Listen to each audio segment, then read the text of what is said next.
Hello, ladies and gentlemen. Welcome back to A Lost Plot, the movie podcast by storytellers, for storytellers, and movie fans in general.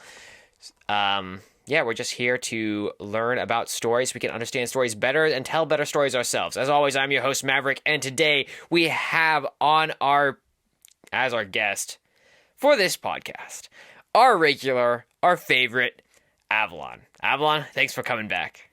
Hello, hola, konnichiwa, and lei-ho.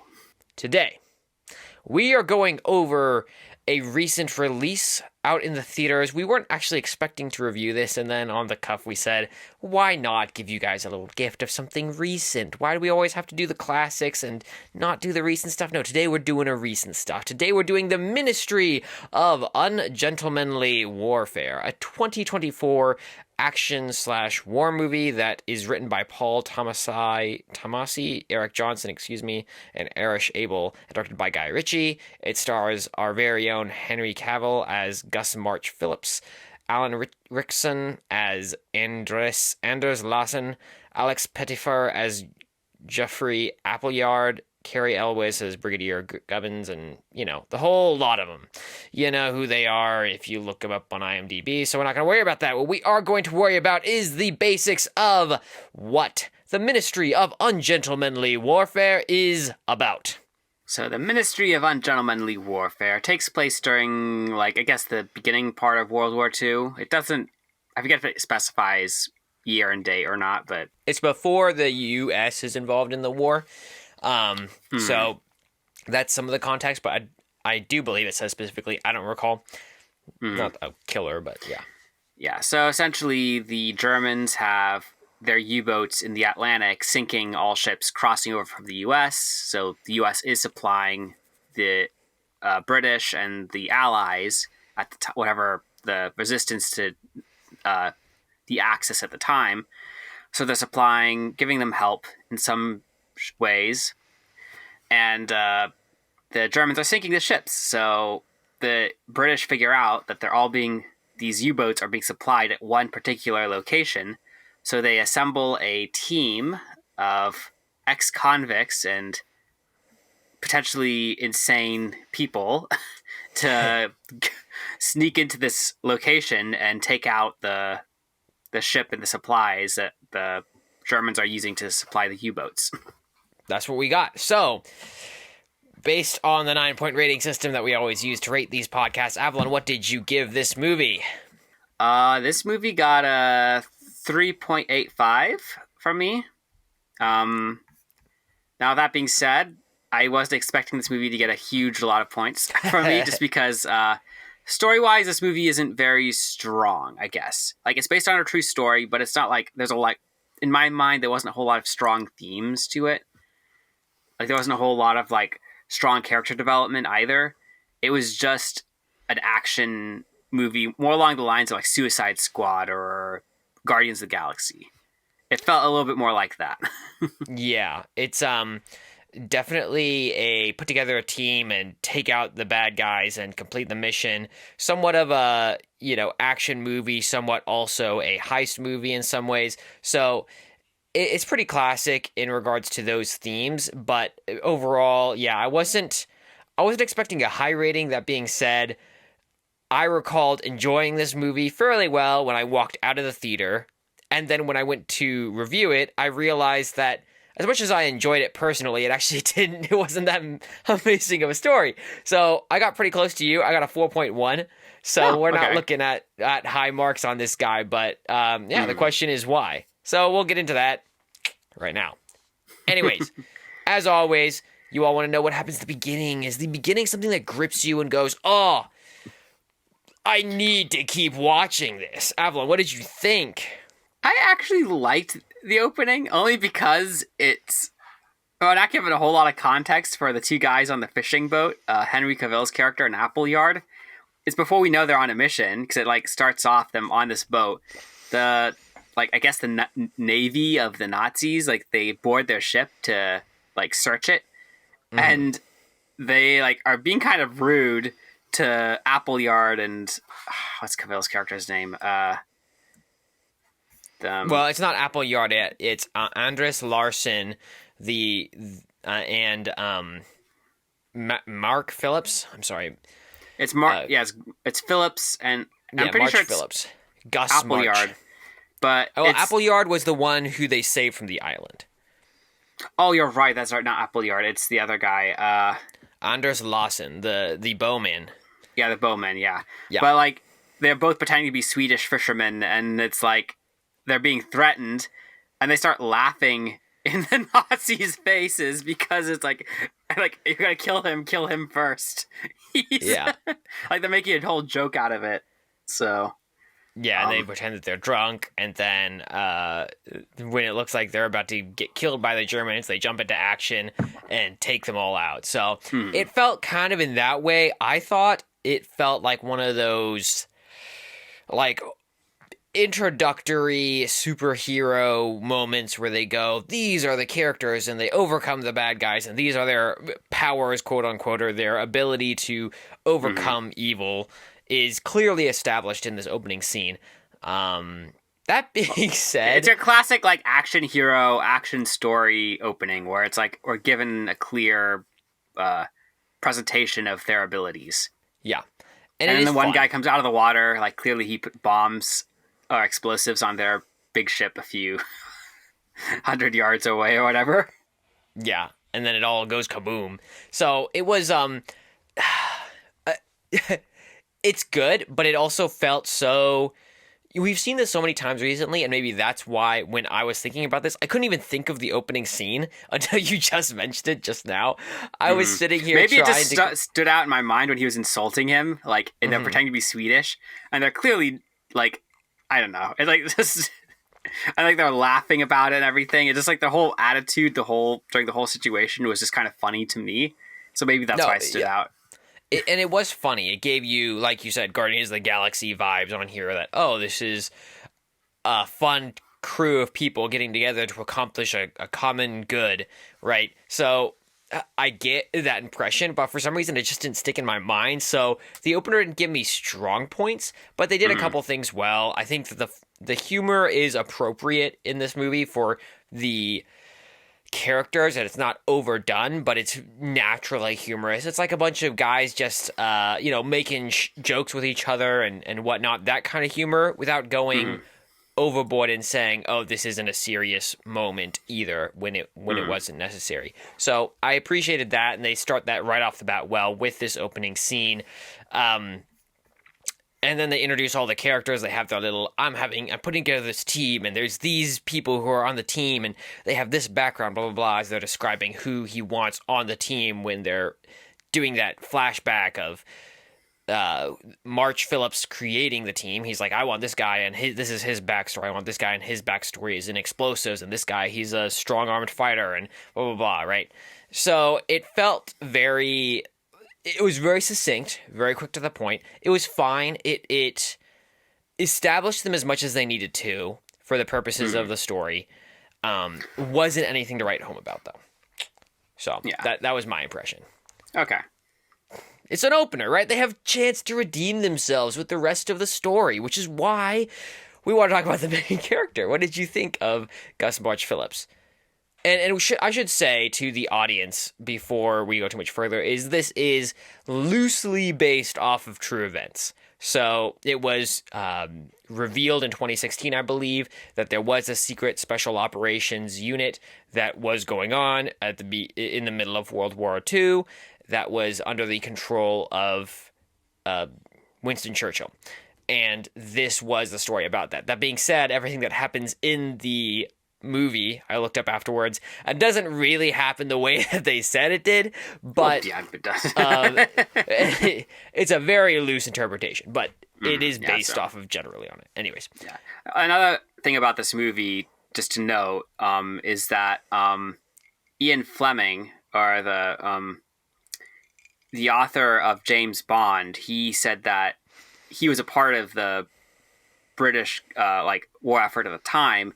He was inspired by the captain of this team for the creation of James Bond. Like, James Bond was inspired by the main person in this movie, so supposedly. Yeah, it was, I thought that was a fun fact when you realize that. I think it's at the end they reveal that.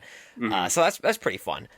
And anyways, the main character that we're talking about, that was this inspiration, did you think that he was a compelling character? Did he have flaws that made him relatable, or a need that drove him in the story? Well, he's definitely driven in some ways. It's like he's clearly got goals and he tries to accomplish them. He's a little reckless, definitely. Mm-hmm. I don't know if he's like flawed, like compellingly flawed in some ways. But with that being said, he is fun to watch. Like he's one of those characters. Like he maybe doesn't grow as a character, but you do like his scenes in the movie. I did enjoy like watching him take things on. So Yeah. I don't know. Like I couldn't really pinpoint a flaw. He's just one of those like I don't know set pieces you like to watch. Yeah, he was and I don't know if you relate to this, so you might want to maybe ping pong off of me on this one, but Yeah. he seemed pretty much in control of himself the entire time. Very cool and collected, and there was almost a nonchalance about a lot of what he deals with in this movie. Mm-hmm. And that's established from the beginning, right? He's putting together the team, and they're going, we need this mission, otherwise we're going to lose this war. And he's there saying, oh, let me take 3 extra cigars and put them in my pocket, and let me take your finest scotch and drink it while you're telling me this mission, right? And he like, oh, I don't really care, but yeah, I'm going to do this, sure. That's kind of the vibe I got from him as he's sitting there being given these instructions, and everyone else is freaking out, and he's like, oh, whatever, sure. Mm-hmm. Well, he definitely has a nonchalance about him. I think maybe if you're going to maybe his flaws, he's not good with authority. Like he kind of does his own thing. So maybe it's just like he doesn't, he's kind of very independent and very like, I don't want to say rebellious, but like, I don't know. And I don't even know if you call that a flaw, but it's just like, it's one of those things. It's just like, he doesn't listen to authority very well, but, oh, and one other thing is like these characters, like, even though it's not explicitly stated, they are, I mean, it is, but it's not shown. They're, they all have a gripe with the Nazis. Like, they're not all like, I mean, some of them are in prison, but they all are, it's said they all have reasons to be against Germany. So, okay, it's not just that he's like, oh, I'm doing this because you told me, like, whatever. He's like, he does have a reason to fight against the Nazis and to do this mission. It's just not very... And maybe that's one of the problems with this movie. It doesn't go into the details of why these characters are fighting the Germans. Like, why are they on the British side, even though they were prisoners of the British for a time? Mm-hmm. And that's a fair point, because I didn't even recall that they had that gripe with the Nazis. And that's true, that they did have at least a motive for being initially involved against them. But yeah, they don't really develop it, so it's kind of hard to pinpoint that as, did they really care if it's not explored in any way in the story other than being given as a maybe symbolic gesture type of reason for why they're involved. Except for, let me just say, with some of the side characters, and that's not true. But with the main character, definitely.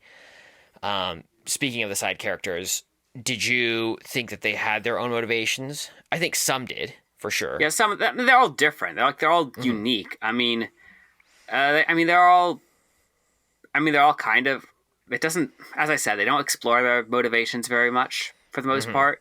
The only character who really gets like a motivation, like 2 side characters who get their motivation kind of explored is Marjorie Stewart and Heron, I think. Is that who it is? Yeah. Like they're the only 2 who really get their motivations kind of explored, but that's because they're not even with the team. They're sent on ahead, like to infiltrate the island and to like set things up for them before they arrive, because they've already kind of got their covers established already on the island. So like they're there to like they've been waiting a while for this moment. So.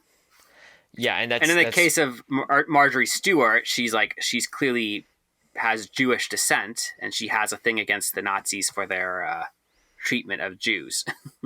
Yeah, both of those characters, I would say, do have strong motivation, so there's a reason to have them on board.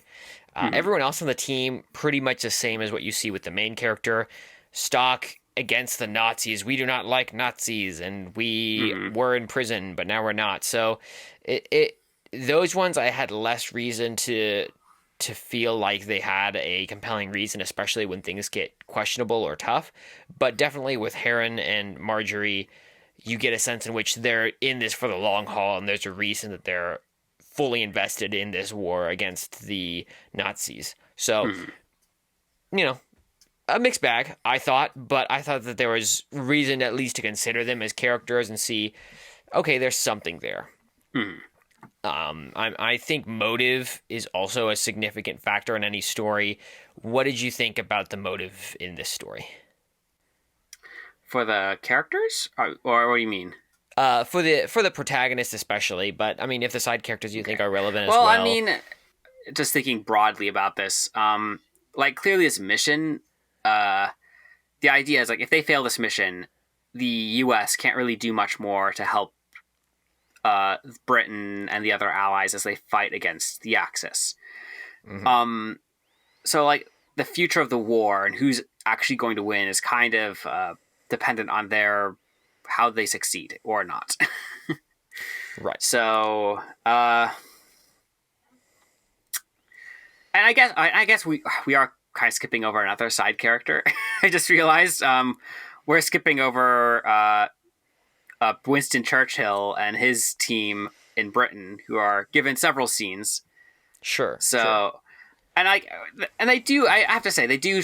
Now I'm thinking about it, they do show Winston Churchill under fire, where it's like he's being pressured to surrender to Adolf Hitler and hmm to like give Britain over to the Germans so that the like fighting can stop, so they can stop being assaulted by bombs every night.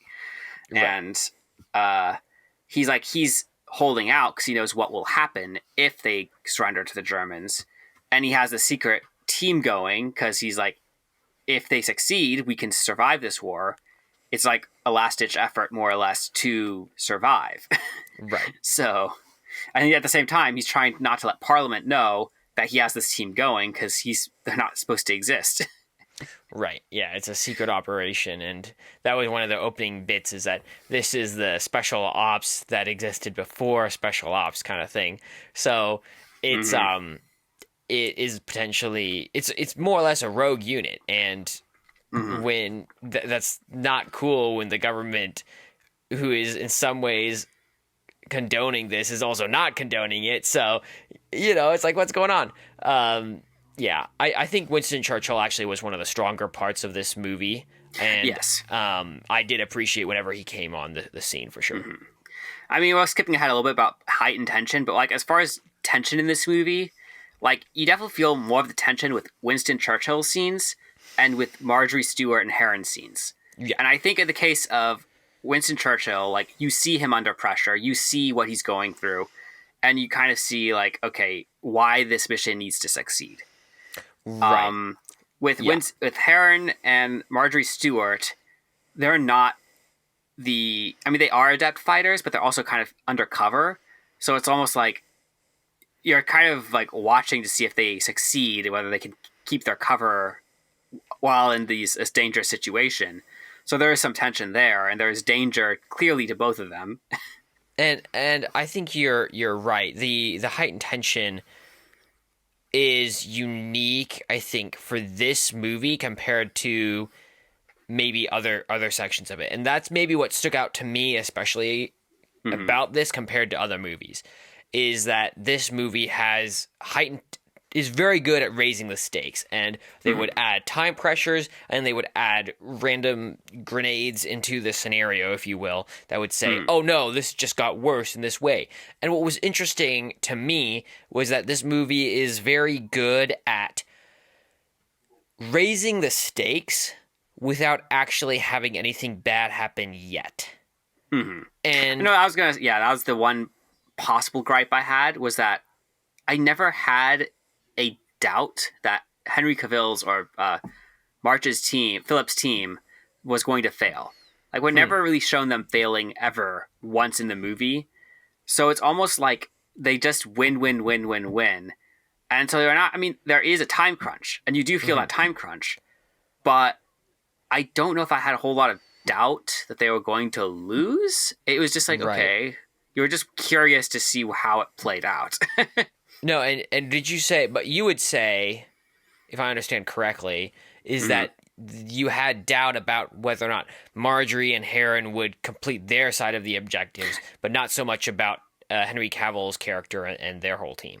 Is that a correct No, understanding? I would, for some reason, I think, and maybe it's because when they're showing Cavill, like, March's team, they're kind of shown to be capable, and like they're always like, I mean, they're reckless, but they like, they know what they're doing. They like, and they when they break Appleyard out of the compound, like they change the plans on the fly. Like they're supposed to attack later. They decide, you know what, we're just going to go in now because clearly they're going to move him. They see the trucks coming in, like, oh, they're going to move him today, so now we have to go in now. So they change their plans. They break in without a hitch, and they save their friend and kill all the Nazis in that compound. And Yeah. so like they're just shown to be these survivors and like one man army kind of deal, and it's like, oh, they're we're not really shown a reason like why they would fail per se. With Yeah. Stewart, I mean, I guess she is shown to be capable, but it's not like she's shown to be. But she's also got to cover it. Like her goal isn't to like fight her way through this. Like she's supposed to act a certain way and like convince the head of the the captains of the one guy's name. Lair. Let me see. I think it's Lair. Let me see. Heinrich Luhr. Sorry. Heinrich Luhr or something. Yeah. But yeah, he's like the head of the Nazi outpost on this island. Like she's supposed to like get close to him and like distract him. And so it's like, can she successfully distract him for the duration of the mission so that they can steal like they can what initially is to destroy the boat. Yeah, actually, that was one of the fun facts about the mission is that as the story progresses, one of the parts of Heightened Tension is that they heighten the tension by saying, we're going to blow up the boat. And then they find out right before they're supposed to blow up the boat, oh no, the boat's hull has been reinforced, so it can't be blown up with the bombs we currently have. We're going to have to steal it instead, becomes the solution. Funny thing is that actually was the original plan according to the documentation that was revealed in 2016 the whole time. So they never were going to blow up the boat. They were always going to steal the boat according to the true story. But as part of the heightening the tension for the sake of us as the audience, they changed it to say we were going to blow it up first and then it turned into stealing it. So I thought that was one of those changes that I was okay with. I know that it's a little bit revisionist, but it shows us, okay, for the sake of telling Capelli's story, that is definitely a place where you raise the stakes because it's harder to steal a boat than it is to blow up a boat. So, you know, well, this I is also a appreciated that. movie where it's like, I don't know, there's a difference between movies and history where it's like, you can't expect a perfect presentation of history or like a religious document or anything in a movie's like story format. Like there's going to be creative liberties taken for it to be a compelling story. You can't like, because if you play things out line by line according to the original history text, it becomes boring. I'm sorry, it just becomes, it's just a bunch of facts displayed on screen.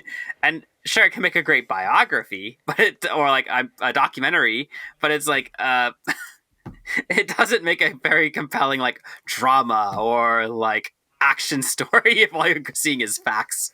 Yeah, we don't go to watch Henry Cavill play a guy just stealing a boat without a hitch. We go in to see the action scenes and everything that he does as his dramatic effects, you know? Yeah. If they had done that, the movie would have been a whole lot shorter. Yeah, exactly. So definitely true. I just thought it was interesting because for me as an audience, right, watching this movie, I recall multiple times going, oh wow, this is like not sure what's going to happen next. Like, but most of it was Heron going to get caught? Was Marjorie going to get caught? And you are correct that every time we saw March Phillips and his crew on the screen, they always won. They never lost. At the very first scene, we see them succeed when they're trying to break out their friend Appleyard from the his imprisonment. They succeed, and so when they come to take the boat, you have every reason to believe they will also succeed at that because they haven't really had problems, and that's maybe an indictment because those are supposedly the main characters of this story, that the main characters don't have a problem this entire movie makes it a little less compelling for sure. So, I mean, with that being said, the only, like, I guess, even though I say they don't lose, they do encounter hiccups in their plan. Like, clearly, like, the bombs blew up the fuel reserves way too early. And also, they had to change their route because they realized the boat was going to get moved sooner. Like, they do encounter hiccups in their plan that forces them to change things, but that's not the same thing as failing or losing. It's not the same thing as... So I guess you could say it's, like, conflict. I don't know. A form of conflict. I think what was most stood out to me about this movie was the fact that nothing bad actually happened, but I still, as an audience, was invested in seeing the outcome of this movie. I would never say it was one of the best movies I've ever seen, but I would definitely say that I was interested to see the end, at least the first time watching it through, and that's a statement to how they raise the tension. And it's interesting to just think about, okay, they did some of these things very well about raising the tension without actually having something bad happen yet. They just created these other ways to hypothesize bad things are going to happen or things could be worse for them. Now, we didn't have bad payoff, like you said, but that I think for people who are writing, right, or people who are telling their own stories, it would be a good example to look at those things and say, okay, these are some good examples of how to compellingly create these obstacles that don't necessarily kill somebody, right? You don't have to have this dramatic actual death scene or someone loses significant documents or whatever. There's other ways to raise the tension for your audience so that they're invested in seeing what happens without actually having a bad thing occur yet. You just infer that something bad is more likely to happen because of what played out. Anyways, all that to say, Heightened Tension, somewhat of a mixed bag, but overall some really interesting points there. Worth considering. Don't want to get too far off because we didn't talk about the villain yet, and I thought the villain is definitely worth at least having a mention of. Yeah. What were your thoughts on Heinrich Luhr? I mean, in some ways, he felt like a stock villain in some ways, but I mean, the only thing that, like, or given to, like, fear him, like, okay, he's clearly something to be, like, taken seriously. He has this fetish for hurting, like, inferior races or, like, you know, like, whether they be black people or the Jews or whatever. Like, he clearly has, like, this, he's bought into the whole Nazi idea of, like, the superior race. And it shows in his actions and what he likes to do in private. He had some interesting scenes. I mean, he wasn't, like, not developed, but he did feel like a stock villain in some scenes. Like, he just felt like your typical, like, Nazi, like, general bad guy who we need to stop. So, yeah. Now, with that being said, he does, like, because of who he is, what he stands, he does, like, he's part of the reason why the scenes with Marjorie are more interesting in some regards, because clearly he wants things, and he has the idea, like, we're shown what he likes to do. So, like, when we see her in danger, like, where he suggests things, like, we kind of feel the tension in those scenes, like, okay, how is she going to respond to that? What's going to happen? So, I mean, so it's not like he was a total, like, undeveloped villain, but he was stock in some ways. Yeah. And when you're looking at this villain, I would agree, he felt like a classic stock villain in a lot of ways. But when you said that there's a couple scenes that really resonated with me, sorry, not that resonated with you. There was a couple scenes with this villain. Good night. There was a couple scenes with this villain that were really interesting. When you said that resonated with me. The villain did not resonate with me, but I was about to say, wait, what? Yeah, that's not good. He did not resonate with me at all. I will be on record saying that. But okay. When you said that he had some interesting aspects to him, I understood that. What did you mean? Just so we're on the same page there. Clearly, he's smart. He's not, like, stupid. Where it's like he runs things well, and he's, like, paying attention.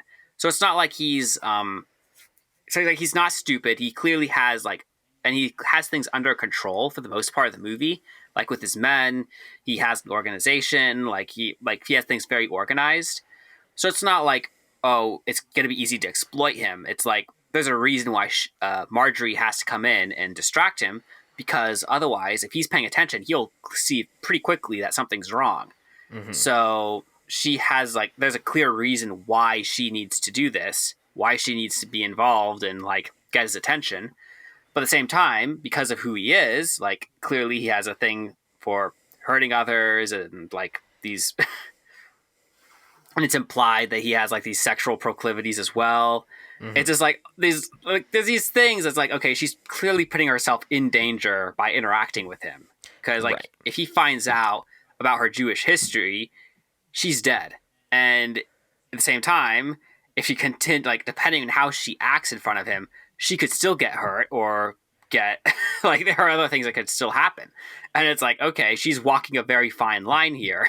No, when you definitely see that he has a utter hatred for Jews, you see that raises the stakes for her as a character, because not only is the risk of her cover being blown already has some ramifications, but when you realize that he has this utter hatred for this race of people, that plays into how he's going to treat her if she gets caught. And it's going to get 10 times worse than it probably would be worse if her cover was blown, but it's going to be even worse than that just because of her Jewish heritage. So they did well at stacking some things, especially in regards to her arc, and that's a perfect example of that.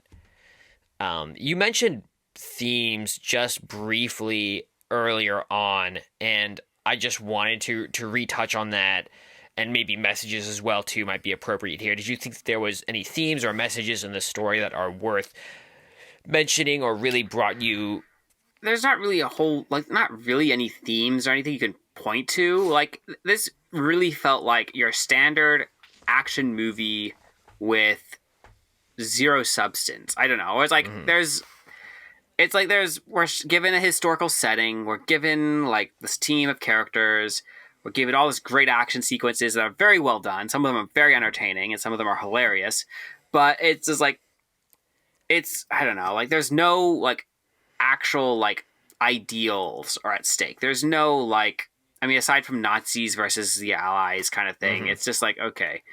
And it's a very loose themes in that regard then, because it's okay, this is just your generic World War II conflict, not racism of the Nazis versus the the unification of the Allies. I don't know, it's you have that's your standard conflict then. That's your ideals at play, but it's very loose and very vague. It's clearly just your standard action romp. Yeah, there's definitely some aspects of it being vague and not clear. Would you say then that anything that was developed, such as the Nazis versus the Allied powers, wasn't developed well in the screen time that we had? Not that it wasn't developed well, because clearly you know who's on which side. It's just... I guess it's not the main point, I guess. Maybe that's it. Just clearly this mission is the main point, and whether they win or fail. I guess I just, based on how it was all presented, I failed to see how them winning or failing this mission presented a conflict of ideals, I guess. There wasn't clearly I don't know. Maybe you can make the argument for hope versus hopelessness or something, because clearly if they lost, they would have lost the war, they would have been taken over by Germany, Right. I guess. So the mission was kind of symbolic of some hope, I guess. I don't know. Well, it's funny because and hopefully the audience will see this soon. We recently will, if you look at the movie The Lighthouse, which is a recent, will soon be a release on this podcast. The Lighthouse is one that is very full of symbolism and very full of these ideas of what this means or that means or whatever, to an excessive degree. And this is the complete opposite of that, where this Yes. movie has little to no symbolism in it at all. And what you do see is pretty stock basic, something about patriotism, maybe, right? Or, staying true to yourself or your friends, maybe. Like, if you want to make the argument for that, I don't know. It's not really developed, and you see the Allied versus the Axis powers as the only thing that you really see as an idea, and it's not really embodied in anyone or shown to mean anything to anyone in any significant way. It's the simple, we're at war and we're fighting these people, and just accept that and say that that's a good cause to fight for. And I think that can be explored in a war movie, and so it's a bit of a shame that they didn't even explore that. Because clearly, Churchill, right, believes he's on the right side. He believes that what he's fighting for is for the good of all of England, and that not giving in to Germany is the right thing to do. And I think that could be a worthy topic to consider, especially when he's going head-to-head with his cabinet, who are questioning every move that he makes. But they don't really do that. And so we know that these definitely were discussion points that are to be had, because they were had during World War II, that there was a lot of question and doubt that went on about what should be done and when should people give in and simply acquiesce to the demands of Germany during the war. And Churchill gave speeches, there was all sorts of things that went on to say that we need to continue this fight, and he was very strong on what ought the country to do. And so themes could have been a strong element of this, and they just didn't do anything with it. So a shame, in my opinion. Yeah. But of course, that's why you're listening, right? Because you want my opinion. So here we are. Yeah, just your opinion. Yeah. Well, I like other people's opinions too. That's why I bring them on, and then I just say they're wrong. So the hero. Did you think about? Sorry, I had to give myself that plug. Obviously, I'm not always correct, but that's why you listen to the podcast, because you have these different opinions, and then come to your own conclusion as an intelligent individual. All right. You're the hero... all individuals. Individuals. Yes. Is there a big revelation in this movie? What's funny is, when I wrote my review, I said, not really? Unless you count the hull being reinforced as a possible big revelation. But now that I'm thinking about it, I guess there was the reveal of a mole in Winston Churchill's cabinet, his special group. But that was kind of a big deal, where it's that's how Parliament, some of the people in Parliament found out about this mission, and they confront him. They try to get the mission to stop, but then of course Marsh Phillips pretends there's a static or something wrong with the radio signal, so he essentially just cuts off the radio so they don't get any more information. So it literally leaves the Parliament and they can't do anything to stop them now. Yeah. And that was a funny scene as well, where it was a funny scene. Yes, he says, but it also changes what's the playing field now, because it reveals that now Winston Churchill's no longer in the dark. Some people know what's going on. Right, and his little arc, which wasn't a huge part of the story, but was a relevant part of the story, is Churchill no longer has any leeway to say, oh, I didn't know, because now they see clearly that he was involved in this whole operation, and his entire platform, more or less, rides or dies based off of the success of this mission. So it gives the golden key to March Phillips and his crew and says, succeed, otherwise I'm out. And if he's out, the movie implies that England is done. They're giving in to Germany. So yes, it is a significant deal. You're right. I didn't even think about that. I was thinking of the reinforced hull, and I thought it was significant enough that I put it down, just because... Yeah, well, no, I did too. I put it down, but I just literally thought too, a minute ago, wait a minute. There was something else. I just didn't remember till now. Yeah, and that's fair, because Churchill... And maybe I didn't think of it first because it wasn't involving the main characters. It involved the side characters. But it did have an impact on the story and the stakes and on what was going on. So yeah. Well, it's interesting, just reflecting on this as we discuss, that the main character of March Phillips is clearly portrayed as the main character, him and his crew.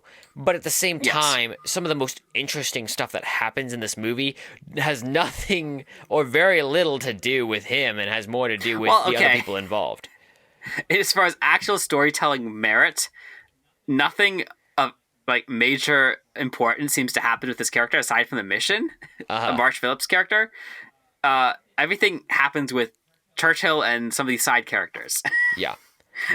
Like, all of the fun action scenes, they're with the main character. Like, yeah, that's true. He has a lot of fun. I do want to note that the reinforcement of the whole does change completely how they plan to use their tactics, which is why it was pretty significant, because it changes their entire plan. It's a little cheated just because everything goes off without a hitch, but yes, in a normal situation like that, I do think that's a pretty significant revelation and does have significant impacts on the story. So it's worth noting.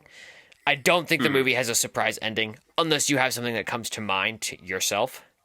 The only thing I could think of that might somewhat count as a surprise ending, but even then it's not really that much of a surprise, is like at the very end when they're arrested by Britain, like they're not actually put in prison because Churchill then creates a special forces group out of them for the remainder of the war to like help the Allies win against Germany.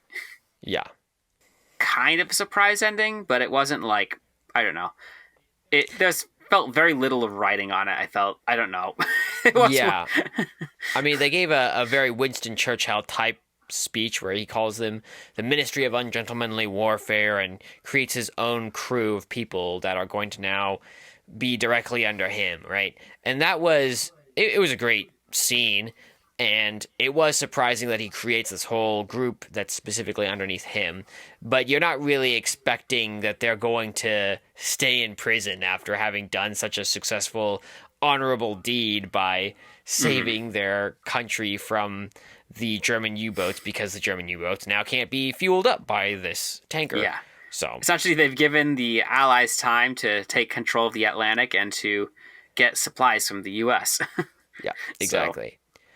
Now you want to talk about any transformations or messages in the story? Not really. I mean, we kind of already touched on this, but it's just like, I mean, the main character doesn't really change. Not really. There isn't really a whole lot of messages that are clearly spelled out or even like implied. Mm-hmm. It's just like, because that wasn't the focus of this movie. Like the focus of this movie was this. I mean, it was this whole movie. The point I felt was to create a historical like Guardians of the Galaxy-esque group. And it just was like, create like a historical version of that, like taking an actual event and like show like, oh, this happened, and yeah, like let's show a heist of a sort in during World War II. And that's interesting. And I don't know if this is worth reflecting on too much, but it is interesting to see that Guardians of the Galaxy as a group, I don't want to say, well, I guess it's a template of what we've seen in a couple movies now since then, where Guardians of the Galaxy did pretty well. And you saw a funny group of crew that had their own set of humor, but at the same time, it was a somewhat serious environment they were working in. And so this clash of humor with this serious story played out on the big screen, and people said, wow, we really like that. And then a bunch of filmmakers decided, yes, let's do that too. And then you have some sort of, well, I guess this is James Gunn still, but the Suicide Squad, or you have the Ministry of Ungentlemanly Warfare, or other things like that. I'm sure more thoughts could come to mind if I thought about it for a couple more seconds. But I have seen more of these types of movies where the crew is supposed to have this humor combined with a serious note, and I don't know that anyone has pulled it off to the same degree that Guardians did. But well, I think the other thing about Guardians of the Galaxy, if you're going to look at Guardians of the Galaxy as a success, I mean, the reality is Guardians of the Galaxy actually had themes and a message to it. Absolutely. Like there was actual like character development and stakes, and so like they did everything right, and that's why it was like such a success. It was the humor, and there was like serious world and all this other stuff, as you said, but there was also like depth to these characters, and there was an actual conflict and actual like ideas and ideals on display, and it wasn't like, which is not what you get here. Yeah. It's all the other stuff without the ideals and such. It's junk food. It's a junk food action movie. Yeah. So, but it's still fun. It is fun. It's just, will it be memorable? I don't think so. Yeah. It definitely, that's a good way to put it. I think that that's so interesting that it is junk food, but Guardians hit all these things right? The 9-point system that we talked about, if you reflect that, you're going to see to some degree pretty high marks on most of the points across the board. And if you want to see our full review of that, granted this was before the 9-point system was fully fleshed out, but you can check out our review early on when we reviewed Guardians of the Galaxy, and then reflect that with what we have going on here, which is very different, where they have good marks on one or two areas in this movie, but it's not the same degree where they tried to make sure that they hit having good transformation and character development, right? Having that heightened tension and bringing people in and having them caught and engaged by what's going to happen next, because there truly is danger to the characters, or having compelling motives for the protagonist, a compelling villain, a compelling main character and side characters, and having a believable setting. All of these things are important. And yes, it's complex. Yes, it's a lot of things to keep in mind, but that's the point. You have to create a believable world with real characters, with believable reasons for why they're involved, and have the stakes be high. That's your responsibility as a writer. Bam. There you go. And they didn't do it this time. Bummer. Sucks for them. The movie did not have a message in my mind. I don't think the movie had a message in your mind, but you want to take a shot at it anyways? This is my third time going about this, but okay. No, I don't want to. All right.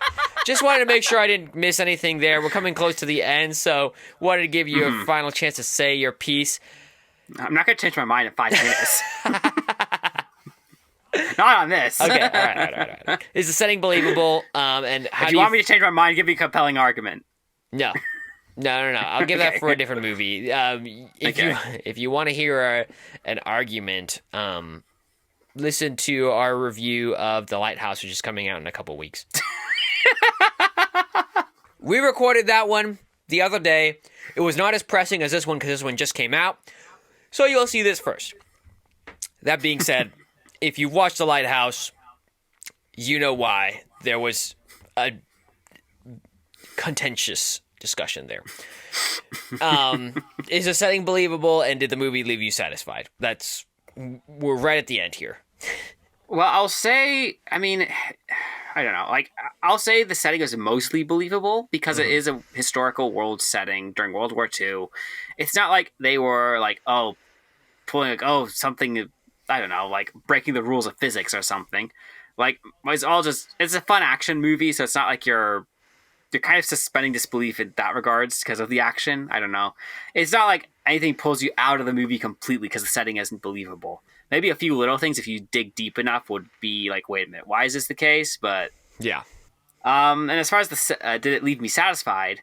The movie itself kind of left me satisfied, only because I wasn't expecting much from it. It wasn't like, and it wasn't like, okay, my standards were way down here, and they met that. Yeah. I was like, okay, this was it's an action movie. Yeah, we had a... True. I mean, honestly, for myself, the setting was pretty much believable. There was... The only thing that I was like, this is not believable, is no one really died. Someone got injured from the firefighting, but everything worked perfectly according to plan. And for the ending...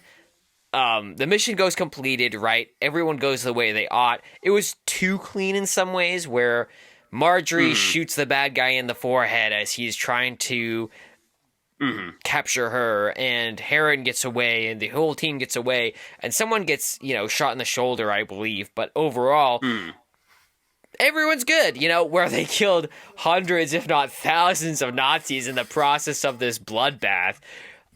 It's a bit excessive on the other side, and definitely tilted in favor of the protagonist and his crew. So that in and of itself might be an indictment of the story, because if anything, it should be tilted the other way and make it less likely they will succeed. But, overall, I was pretty satisfied with the ending. I didn't feel like it was terrible. Like I said, that ending with Churchill, great speech, right? Nice flavor to leave on your tongue as you walk out of the theater, and the movie ends solidly. It's just nothing that you're going to write home about, right?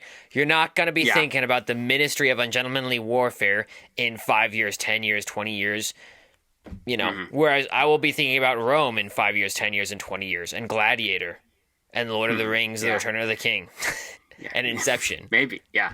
I will be. I guarantee it. Or will you? Unless I have dementia, in which case I can just enjoy those movies all over again for the first time.